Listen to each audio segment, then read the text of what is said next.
ಇನ್ನು ರಾಜ್ಯ ಉಪಚುನಾವಣೆಯಲ್ಲಿ ಮೈತ್ರಿ ಅಭ್ಯರ್ಥಿಗಳು ಮಕಾಡೆ ಮಲಗಿದ್ದಾರೆ. 3 ಕ್ಷೇತ್ರಗಳಲ್ಲೂ ಕಾಂಗ್ರೆಸ್ ಅಭ್ಯರ್ಥಿಗಳು ಗೆದ್ದು ಬೀಗಿದ್ದಾರೆ. ಚುನಾವಣೋತ್ತರ ಸಮೀಕ್ಷೆಗಳು ಎಲ್ಲ ಉಲ್ಟಂಪಲ್ಟ ಆಗಿದೆ. ಪ್ರಮುಖವಾಗಿ ಚುನಾವಣೋತ್ತರ ಸಮೀಕ್ಷೆಗಳು ಕೂಡ ಹೇಳ್ತಾ ಇದ್ವು 3 ಕ್ಷೇತ್ರಗಳಲ್ಲೂ ಕೂಡ ಚನ್ನಪಟ್ಟಣದಲ್ಲಿ ನಿಖಿಲ್ ಗೆಲ್ತಾರೆ, ಶಿಗ್ಗಾವಿಯಲ್ಲಿ ಭರತ್ ಬೊಮ್ಮಾಯಿ ಗೆಲ್ತಾರೆ ಮತ್ತು ಸಂಡೂರಲ್ಲಿ ಅನ್ನಪೂರ್ಣ ಅವರು ಗೆಲ್ತಾರೆ ಅಂತ. ಇನ್ನು ಸಂಡೂರು ಏನು ಚುನಾವಣೋತ್ತರ ಸಮೀಕ್ಷೆಗಳೇನು ಬಂದಿತ್ತು ಅದು ನಿಜ ಆಗಿದೆ. ಆದರೆ ಇಲ್ಲಿ ಪ್ರಮುಖವಾಗಿ ಗಮನಿಸಬೇಕಾದ ಸಂಗತಿ ಅಂತಂದರೆ ಯಾಸಿರ್ ಖಾನ್ ಪಠಾಣ್ ವಿರುದ್ಧವಾಗಿ ಮಾಜಿ ಸಿಎಂ ಹಾಲಿ ಸಂಸದರಾದಂತಹ ಬಸವರಾಜ ಬೊಮ್ಮಾಯಿ ಅವರ ಪುತ್ರ ಭರತ್ ಬೊಮ್ಮಾಯಿ ಮೊದಲ ಬಾರಿಗೆ ಸ್ಪರ್ಧೆ ಮಾಡಿರ್ತಾರೆ ಉಪಚುನಾವಣೆಗೆ. ಅವರು ಸೋತು ಸುಣ್ಣವಾಗಿರುವಂಥದ್ದು. ಅದೇ ರೀತಿಯಾಗಿ ಚನ್ನಪಟ್ಟಣದಲ್ಲಿ ಮೈತ್ರಿಯಿಂದ ಟಿಕೆಟ್ ಸಿಗಲಿಲ್ಲ ಅಂತ ಬೇಸರಗೊಂಡು ಕೊನೆ ಕ್ಷಣದಲ್ಲಿ ಕಾಂಗ್ರೆಸ್ ಪಕ್ಷವನ್ನು ಸೇರಿಕೊಂಡು ಅಖಾಡಕ್ಕೆ ಧುಮುಕಿದಂತಹ ಮಾಜಿ ಸಚಿವ CP ಯೋಗೇಶ್ವರ್ ಅವರು ಈಗ ಗೆದ್ದು ಬೀಗಿರುವಂಥದ್ದು. ಅದು 22-23 ಸಾವಿರಕ್ಕೂ ಹೆಚ್ಚು ಮತಗಳ ಅಂತರದಿಂದ. ಇಲ್ಲಿ ಗಮನಿಸಬೇಕಾದ ಸಂಗತಿ ತುಂಬ ತೀವ್ರ ಪೈಪೋಟಿ ಇರುತ್ತೆ, ಜಟಾಪಟಿ ಇರುತ್ತೆ. ಚನ್ನಪಟ್ಟಣದಲ್ಲಿ ಯಾರೇ ಗೆದ್ರೂ ಕೂಡ 2-3 ಸಾವಿರ ಅಂತರದಲ್ಲಿ ಗೆಲ್ತಾರೆ, ಯಾರೇ ಸೋತ್ರೂ ಕೂಡ ಅಷ್ಟೇ ಅಂತರದಲ್ಲಿ ಸೋಲ್ತಾರೆ ಅನ್ನೋ ಒಂದು ಮಾತುಕತೆಗಳು, ಬೆಟ್ಟಿಂಗ್ ಭರಾಟೆ, ರಾಜಕಾರಣಿಗಳ ಕೆಸರೆರಚಾಟ, ಒಬ್ಬರಿಗೊಬ್ಬರು ಕಾಲೆಳೆದುಕೊಳ್ಳೋದು. ಇನ್ನು ಮೈತ್ರಿ ದೋಸ್ತಿಗಳಂತೂ ಕಾಂಗ್ರೆಸ್ ಸರ್ಕಾರದ ವಿರುದ್ಧವಾಗಿ ಮುಗಿಬಿದ್ದಿದ್ರು. ಆದರೆ ಇಲ್ಲಿ ಸಂಡೂರಲ್ಲಿ ಬಂಗಾರು ಹನುಮಂತು ಸೋಲ್ತಾರೆ, NDA ಅಭ್ಯರ್ಥಿ BJPಯಿಂದ ಕಣಕ್ಕಿಳಿದಿರ್ತಾರೆ.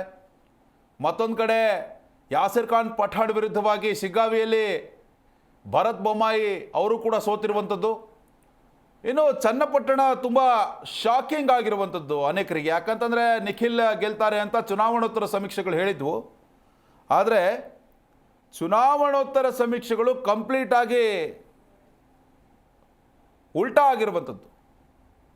ಇನ್ನು ಈ ಒಂದು ಸಮೀಕ್ಷೆಗಳೆಲ್ಲ ತಲೆಕೆಳಗಾಗಿ ಈಗ ಕ್ಲೀನ್ ಸ್ವೀಪ್ ಮಾಡಿದೆ. ಇನ್ನು ಚನ್ನಪಟ್ಟಣದಲ್ಲಿ ಯಾವ ಮಟ್ಟಕ್ಕೆ ಅಂದರೆ ಗೆಲುವಿನ ಅಂತರವನ್ನು ನಾವು ನೋಡಬೇಕಾಗುತ್ತೆ. CP ಯೋಗೇಶ್ವರ್ 1,12,388 ಓಟ್ಗಳನ್ನು ತೆಗೆದುಕೊಂಡಿದ್ದಾರೆ. ಇನ್ನು ನಿಖಿಲ್ ಕುಮಾರಸ್ವಾಮಿ 83,031 ಓಟ್ಗಳನ್ನು ತೆಗೆದುಕೊಂಡಿದ್ದಾರೆ. ಗೆಲುವಿನ ಅಂತರವನ್ನು ಗಮನಿಸಬೇಕು, 24,831 ಮತ. ತುಂಬ ದೊಡ್ಡ ಮಟ್ಟದ ಅಂತರ ಇದು. ಯಾರು ಕೂಡ ಊಹೆ ಮಾಡ್ಕೊಂಡಿರಲಿಲ್ಲ 2-3 ಸಾವಿರ ನೆಕ್ ಟು ನೆಕ್ ಫೈಟ್ ಇರುತ್ತೆ ಅಂತ ಅಂದ್ಕೊಂಡಿದ್ವಿ, ಆದರೆ ಎಲ್ಲ ಉಲ್ಟಾ ಆಗಿದೆ. ಇನ್ನು ಯಾಸಿರ್ ಖಾನ್ ಪಠಾಣ್ ಶಿಗ್ಗಾವಿಯಲ್ಲಿ ಏನು ಗೆದ್ದು ಬಿಗಿದಾರಲ್ಲ ಕಾಂಗ್ರೆಸ್ ಅಭ್ಯರ್ಥಿ, 1,587 ಮತಗಳನ್ನು ಪಡೆದುಕೊಂಡಿದ್ದಾರೆ. ಇನ್ನು ಭರತ್ ಬೊಮ್ಮಾಯಿ BJPಯಿಂದ ಅಖಾಡದಲ್ಲಿದ್ದರು, 86,960 ಮತಗಳನ್ನು ಪಡೆದುಕೊಂಡಿದ್ದಾರೆ. ಇಲ್ಲೂ ಕೂಡ ಗೆಲುವಿನ ಅಂತರವನ್ನು ಗಮನಿಸಬೇಕಾಗುತ್ತೆ. ಯಾಸಿರ್ ಖಾನ್ ಪಠಾಣ್ 13,448 ಮತಗಳ ಅಂತರದಿಂದ ಭರತ್ ಬೊಮ್ಮಾಯಿ ಅವರನ್ನು ಸೋಲಿಸಿದ್ದಾರೆ ಶಿಗ್ಗಾವಿಯಲ್ಲಿ. ಇನ್ನು ಸಂಡೂರಲ್ಲಿ ಅನ್ನಪೂರ್ಣ ತುಕಾರಾಮ್ ಅವರು ಗೆದ್ದು ಬೀಗಿದ್ದಾರೆ, 93,606 ಮತಗಳನ್ನು ಅವರು ಪಡೆದುಕೊಂಡಿದ್ದಾರೆ. ಇನ್ನು BJP ಅಭ್ಯರ್ಥಿ NDA ಅಭ್ಯರ್ಥಿ ಬಂಗಾರು ಹನುಮಂತು 83,961 ಮತಗಳನ್ನು ಪಡೆದುಕೊಂಡಿದ್ದಾರೆ. ಗೆಲುವಿನ ಅಂತರವನ್ನು ಗಮನಿಸಬೇಕು, 9,645 ಮತಗಳ ಅಂತರದಿಂದ ಅನ್ನಪೂರ್ಣ ತುಕಾರಾಮ್ ಬಂಗಾರು ಹನುಮಂತ ಅವರನ್ನು ಸೋಲಿಸಿದ್ದಾರೆ. ಒಟ್ಟಾರೆಯಾಗಿ ಈ 3 ಕ್ಷೇತ್ರಗಳನ್ನು ಕೂಡ ಕಾಂಗ್ರೆಸ್ ಈಗ ಕ್ಲೀನ್ ಸ್ವೀಪ್ ಮಾಡಿರುವಂಥದ್ದು.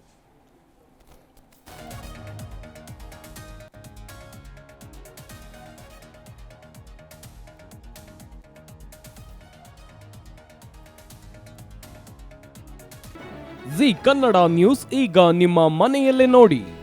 ಎಲ್ಲ ಕೇಬಲ್ಗಳಲ್ಲಿ ಈಗ ಲಭ್ಯ. ನಿಮ್ಮ ನೆಚ್ಚಿನ ಜಿ ಕನ್ನಡ ನ್ಯೂಸ್ ಈಗ ಸನ್ ಡೈರೆಕ್ಟ್ ನಲ್ಲಿ number 292, Tata play number 1664, Jio TV number 1334, NXT digital number 30, in cable number 30, city networks 51, U digital number 162, GTPL number 17, Rockline telecommunications number 42, Shri Basaveshwara cable number 168, rural cable network 60, Vinayaka digital 57, Abhishek cable 821, city channel 53, Siddeshwara cable network 57, V4 digital Infotech 628, Surya digital networks 53, Gajanan digital number 836, Malnad infotech private limited number 56, Metrocast number 830, Victory digital number 167ರಲ್ಲಿ ನೋಡಿ ಆನಂದಿಸಿ.